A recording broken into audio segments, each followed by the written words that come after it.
Hello aspirant.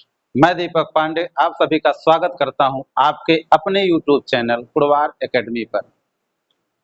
Polity की इस series में कल की कक्षा जो हमने ली थी वह संविधान सभा का गठन एवं संविधान निर्माण की कक्षा थी। मैंने जैसा कि आपको बताया था कि अभी वह कक्षा पूर्ण नहीं हुई है, उसके बहुत सारे तथ्य अभी भी बाकी हैं। तो आज मैं आपके समक्ष संविधान सभा के गठन और संविधान के निर्माण से संबंधित कुछ महत्वपूर्ण तथ्य लेकर के आया हूं, जो उसके शेष भाग के रूप में आपको मिलने चल रहा है। जैसा कि आपको मालूम है कि कल की कक्षा में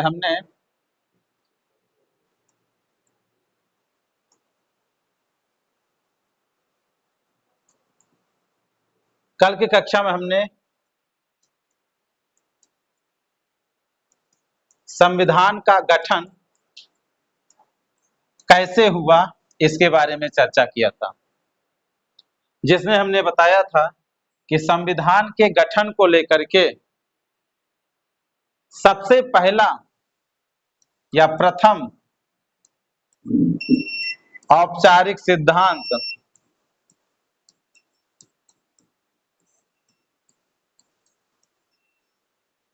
औपचारिक सिद्धांत एम.एन. रॉय द्वारा लाया गया था। एम.एन. रॉय द्वारा इसको हमने पढ़ा था। इसके बाद आपको मालूम है कि सन 1942 में क्रिप्स मिशन आया और इस क्रिप्स मिशन में संविधान सभा के गठन को औपचारिक स्वीकृति दे दी गई।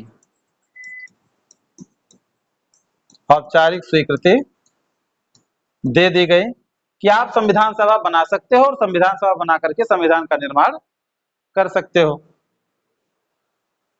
क्रिप्स बहुत प्रसन्नता से ये बात नहीं कहा कि आप संविधान सभा बना लो, उसकी भी मजबूरी थी, क्योंकि सन 1942 में सेकेंड वर्ल्ड वॉर चल रहा था और उसे भारतीय सैनिकों की आवश्यकता थी। वो जानता था जब तक मैं इनको संविधान सभा बनाने की स्वीकृति नहीं दूंगा तब तक एक भी भारतीय सेकेंड वर्ल्ड वॉर में ब्रिटेन की तरफ से लड़ने के लिए नहीं चलेगा। अतः इनको औपचारिक स्वीकृति दे दो, जब जीत जाएंगे तब देखेंगे। इस सेकेंड वर्ल्ड वॉर में भारत की तरफ से सैनिकों की प्राप्ति के लिए क्रिप्स मिशन ने कहा ठीक है, आप जो है संविधान सभा बना लो, मैं इसकी औपचारिक स्वीकृति देता हूं।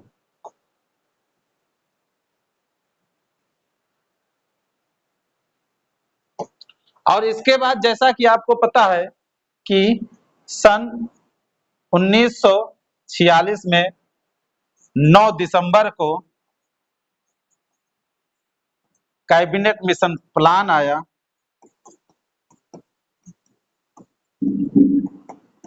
और इस कैबिनेट मिशन प्लान के अंतर्गत 9 दिसंबर 1946 को संविधान सभा का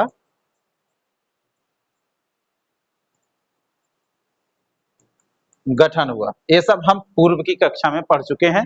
जो नहीं देखे हैं वीडियो जाकर के देख सकते हैं, पीछे की कक्षा प्लेलिस्ट में पड़ी है। और 9 दिसंबर 1946 को संविधान सभा की प्रथम बैठक हुई और इस प्रथम बैठक के अस्थायी अध्यक्ष के रूप में डॉक्टर सच्चिदानंद सिन्हा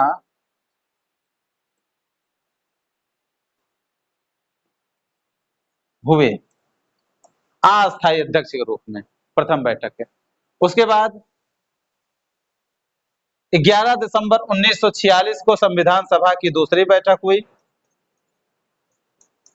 और इसके अध्यक्ष बने डॉक्टर राजेंद्र प्रसाद। ये सब हम पढ़ चुके हैं। आज हम उसके बाद जो शेष बचा हुआ है उसके बारे में पढ़ेंगे कि इसके बाद क्या क्या हुआ, क्या क्या व्यवस्थाएं की गई, कौन कौन से तथ्य हैं जो हमारे प्रश्न के लिए उत्तर का एक मार्ग प्रशस्त करेंगे, उसके माध्यम से हम समझते हैं। तो पहला प्रश्न आता है, संविधान जब बना तो संविधान सभा का लेखन अर्थात संविधान सभा लिखी गई या किसी भी जगह पर जा करके वहां पर इसकी छपाई हुई प्रिंटिंग प्रेस में? तो यदि आपको इसका उत्तर बताएं तो जो भारतीय संविधान की मूल प्रति है ना, मूल प्रति, ये मूल प्रति हस्तलिखित है। याद रखना, किसी भी प्रिंटिंग प्रेस में इस मूल प्रति की छपाई हुई ही नहीं है। और इस मूल प्रति को अपने हैंड राइटिंग से लिखने वाले प्रेम बिहारी नारायण रायजादा, इन्होंने अपनी सुंदर शैली में इसको लिखा। तो संविधान सभा की मूल प्रति को लिखने वाले प्रेम बिहारी नारायण रायजादा। छपी या लिखी गई? नहीं, लिखी गई। क्या इसके लिए उन्होंने कोई शुल्क लिया? तो प्रश्न आता है कि नहीं। प्रश्न का उत्तर होता है कि नहीं, उन्होंने कोई भी शुल्क नहीं लिया। एक शर्त रखी कि हर पृष्ठ पर उनका नाम हो, हर पृष्ठ पर अपना नाम लिखेंगे और अंतिम पृष्ठ पर अपने दादा राम प्रसाद सक्सेना का नाम लिखेंगे। दादा यानी पिताजी के पिताजी, ये शर्त रखें। तो यहां से यदि नोट्स बनाए तो क्या बनेगा? पहला नोट्स बनेगा संविधान हस्तलिखित है। दूसरा किसने लिखा? प्रेम बिहारी नारायण रायजादा। तीसरा, शुल्क लिया? तो शुल्क नहीं लिया। चौथा नोट्स में क्या आप जोड़ेंगे? प्रत्येक पन्ने पर उनका नाम प्लस अंतिम पृष्ठ पर उनके दादा राम प्रसाद सक्सेना का नाम। इतने तथ्य आपके एग्जाम के पॉइंट ऑफ व्यू से निकल करके आता है। ऐसे नोट्स बना लिया करिए, छोटे में ही हो जाएगा। इसके बाद यदि कुछ तथ्यों को हम जोड़ें तो प्रश्न बनता है कि जो संविधान लिखा गया उसकी भाषा क्या थी, उसकी लिपि क्या थी? तो जो मूल संविधान लिखा गया सबसे पहले उसकी भाषा अंग्रेजी थी, हिंदी नहीं थी।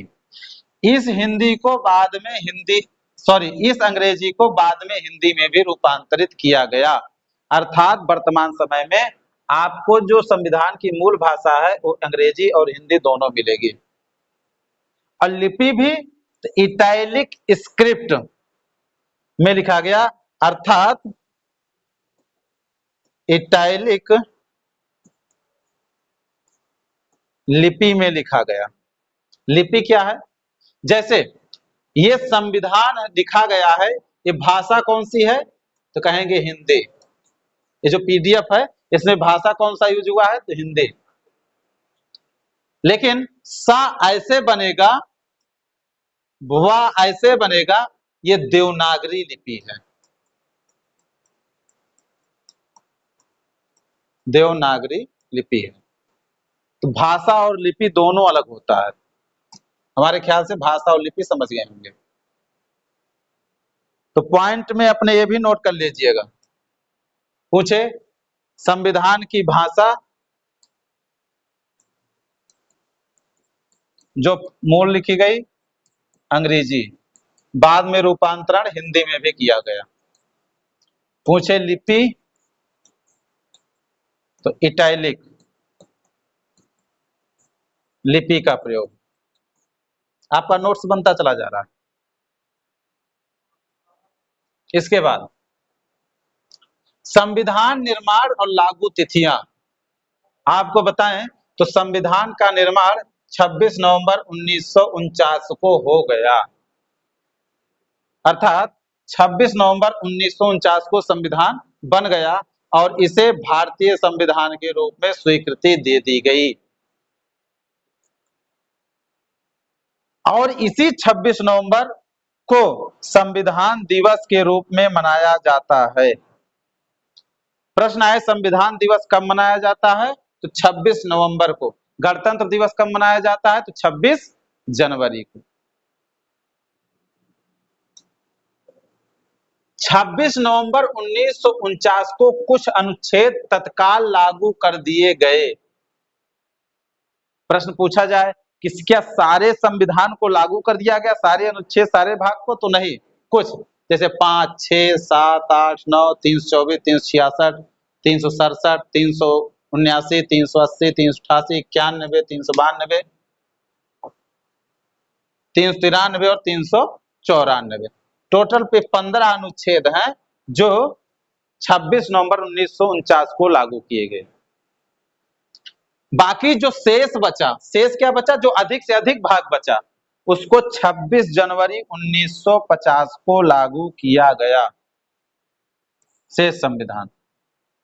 और इसी 26 जनवरी 1950 को गणतंत्र दिवस के रूप में मनाया जाता है। अब प्रश्न उठता है कि जब 26 नवंबर 1949 को संविधान बन गया तो केवल कुछ प्रावधान क्यों लागू किए?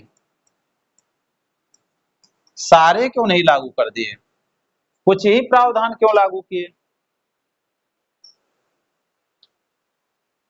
और यदि 26 नवंबर के बाद 26 जनवरी को लागू करना था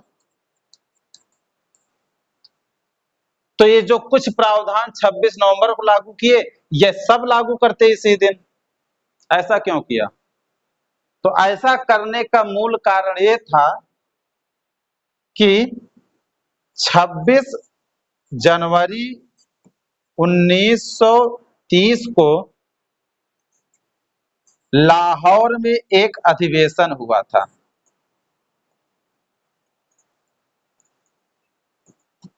इस लाहौर अधिवेशन में पंडित जवाहरलाल नेहरू ने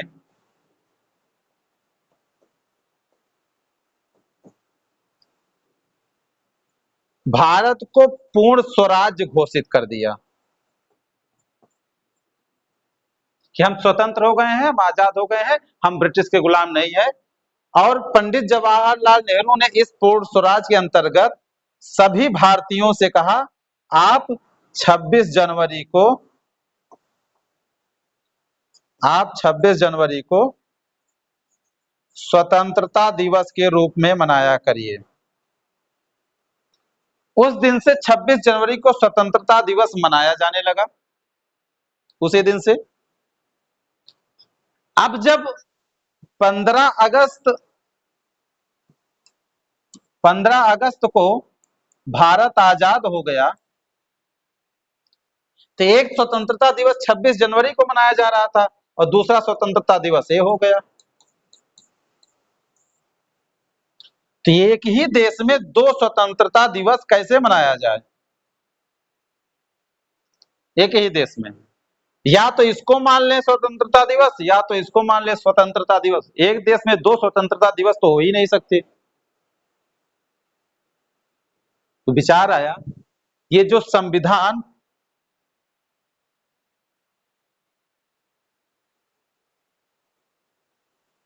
छब्बीस नवंबर 1949 को बना है, इसको रोक दो 2 महीने के लिए।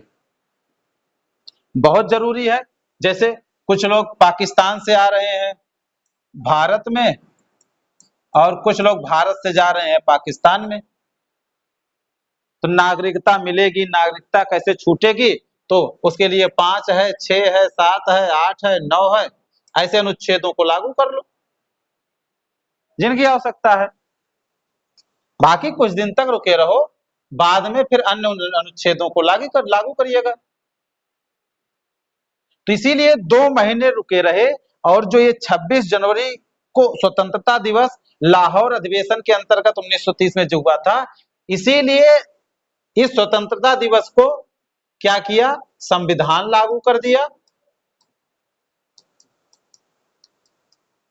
और संविधान लागू होने के बाद हम क्या हो गए, लोकतंत्रात्मक गणराज्य हो गए। और कहा कि अब ये स्वतंत्रता दिवस के रूप में नहीं मनाया जाएगा, अपितु ये गणतंत्र दिवस के रूप में मनाया जाएगा। तो इस 26 जनवरी जो स्वतंत्रता दिवस था, इसका सम्मान भी हो गया। क्यों? इसको भुलाया नहीं गया। भले आज हम गणतंत्र दिवस के रूप में मनाते हैं, लेकिन ये स्वतंत्रता दिवस था, और भारत के लिए एक स्वतंत्रता दिवस भी हो गया। इसीलिए 26 नवंबर को बना और 26 जनवरी को लागू किया गया। ये देखिए ऐतिहासिक महत्व। 26 जनवरी 1930 को लाहौर अधिवेशन में पूर्ण स्वराज की घोषणा की गई। तो किसने किया? मैंने जैसे आपको बताया, JL नेहरू द्वारा। वहां पर रावी नदी के तट पर तिरंगा फहराया गया, और तिरंगा फहरा करके जवाहरलाल नेहरू ने कहा, आज से सभी भारतीय अपने आप को स्वतंत्र कर लेंगे, हम ब्रिटिश झंडे के गुलाम नहीं हैं। और इसी ऐतिहासिक दिन को स्मरण करते हुए संविधान को 26 जनवरी को लागू किया गया। क्यों? क्योंकि जब 15 अगस्त को स्वतंत्रता दिवस मनाने लगे, तो धीरे धीरे 26 जनवरी को सब भूलते चले जा रहे थे, और ये हमारे लिए एक गौरव का क्षण था, और किसी गौरव के क्षण को, किसी गौरव के दिन को ऐसे भुला देना अच्छी बात नहीं है। तो इसका सम्मान करते हुए संविधान को लागू किया, और इसको संविधान दिवस के रूप में मनाने लगे। संविधान दिवस के रूप में मनाने लगे। हमारे ख्याल से मैं स्पष्ट हूं और आप इसको समझ गए होंगे। कुछ तथ्य और नोट कर लेते हैं। जैसा कि आज हम बताएं, आज के इस वीडियो में मैं केवल तथ्य लेकर के आया हूं, जिसमें समझाने लायक बहुत कुछ नहीं है, जो था मैंने समझा दिया। संविधान बना तो संविधान की संरचना क्या है? तो संविधान में भाग है, भाग के अंदर अनुच्छेद हैं, अनुच्छेद के अंदर अनुसूचियां हैं। जैसे हम किसी भी किताब को लेते हैं, तो किताब में क्या रहता है? पाठ रहता है, ठीक। पाठ के अंदर पैराग्राफ रहते हैं, ठीक है। पैराग्राफ के अंदर कुछ महत्वपूर्ण तथ्य दिए रहते हैं। वैसे इसमें भी है। सबसे बड़ा भाग है, भाग के बाद अनुच्छेद है। अनुच्छेद में आपको उप अनुच्छेद भी देखने को मिलते हैं, जिनको अंग्रेजी में क्लॉज या सब क्लॉज भी कहा जाता है। तो अनुच्छेद, तो जब संविधान बना था तब इनमें कितना अनुच्छेद था, वर्तमान समय में कितने अनुच्छेद हैं, उसके बारे में जाने। जब संविधान बना था तो 22 भाग था, और वर्तमान में लगभग 25 भाग हैं। जब संविधान बना था तो 395 अनुच्छेद था, अब 450 से अधिक अनुच्छेद हैं। और जब संविधान बना था तो 8 अनुसूचियां थी, वर्तमान में 12 अनुसूचियां हैं। नोट कर लीजिएगा। प्रश्न बनता है, प्रारंभिक स्थिति पूछे तो ये टिक करिएगा, वर्तमान पूछे तो ये टिक करिएगा। 450 के बाद जो भी लिखा हो। और कुछ तथ्य यदि आपको और दें, तो संविधान को बनने में लगभग 2 वर्ष 11 माह 18 दिन लगा था। पूछा नहीं जाएगा, मान लीजिए पूछ ले, तो इसलिए मैंने दे दिया। संविधान सभा के अस्थायी अध्यक्ष डॉक्टर राजेंद्र प्रसाद, जैसे मैं पूर्व में ही बता चुका हूं। और प्रारूप समिति के अध्यक्ष डॉक्टर भीमराव अंबेडकर जी थे। और भारतीय संविधान, ये नोट कर लेना, दुनिया का सबसे बड़ा संविधान है, इससे बड़ा और कोई संविधान है नहीं। और कुछ चीजें मैं महत्वपूर्ण आपके एग्जाम के लिए निकाल करके लाया हूं। जो मैंने संविधान का स्रोत आपको बताया था, तो वहां पर लगभग 50 स्रोत दिए हैं। तो प्रीवियस ईयर क्वेश्चन के हिसाब से मैंने देखा जो ज्यादा पूछे जा रहे हैं, वहां से मैंने निकाल करके लाया। तो ब्रिटेन से कई चीज लिए गए हैं, लेकिन संसदीय प्रणाली सबसे महत्वपूर्ण है, इसको नोट कर लीजिएगा। अमेरिका से भी बहुत सारे प्रावधान लिए गए हैं, लेकिन यहाँ से 2 महत्वपूर्ण चीज लिए गए हैं, मौलिक अधिकार और स्वतंत्र न्यायपालिका। आयरलैंड से directive principle of state policy अर्थात नीति निर्देशक तत्व DPSP लिया गया है। और ऑस्ट्रेलिया से समवर्ती सूची, और जर्मनी से लिया गया है कि जब आपातकाल लगेगा तो FR यानी फंडामेंटल राइट का निलंबन हो जाएगा, खत्म हो जाएगा। आप सभी को बहुत बहुत धन्यवाद। आज की कक्षा को यहीं पर हम समाप्त करते हैं। हम आशा करते हैं कि हमारे द्वारा चलाई गई सीरीज आपके परीक्षा के लिए बहुत महत्वपूर्ण होगी और यहाँ से अध्ययन करके आप अपना एक कंप्लीट नोट पॉलिटी का अवश्य बना रहे होंगे और जो भी प्रयोगात्मक परीक्षा की आप पढ़ाई कर रहे होंगे उसमें आपके एक सहयोगी के रूप में हमारे द्वारा पढ़ाई गई एक क्लास आपका साथ देगी।